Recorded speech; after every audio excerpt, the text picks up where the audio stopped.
एक बार की बात है, एक सुनसान गांव में एक पुराना महल खड़ा था। यह महल बहुत ही भूतिया माना जाता था।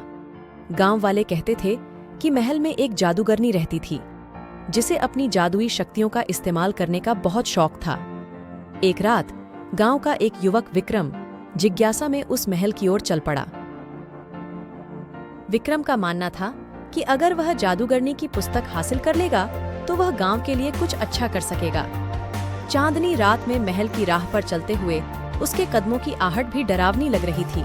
जैसे ही विक्रम महल के दरवाजे पर पहुंचा, एक ठंडी हवा ने उसे छू लिया। शश!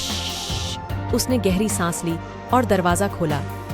अंदर का दृश्य भयानक था। महल के हर कोने में अजीबोगरीब मूर्तियां और जादुई सामान पड़े हुए थे। विक्रम जब जादूगरनी के कमरे के पास पहुंचा, उसने देखा कि कमरे का दरवाजा अपने आप खुल गया। अंदर जाने के साथ ही उसने देखा कि कमरे में एक बड़ी अलमारी थी, जिसमें ढेरों पुस्तकें थीं। वह समझ गया कि वही जादूगरनी की पुस्तकें थीं। जैसे ही विक्रम ने एक पुस्तक हाथ में ली, एक तेज आवाज हुई और कमरे में रोशनी चमक उठी। जादूगरनी की आत्मा प्रकट हुई और उसने विक्रम से कहा, तुमने मेरी शांति भंग की है। अब तुम्हें मेरी शक्ति का सामना करना होगा। तुम यहाँ क्यों आए हो?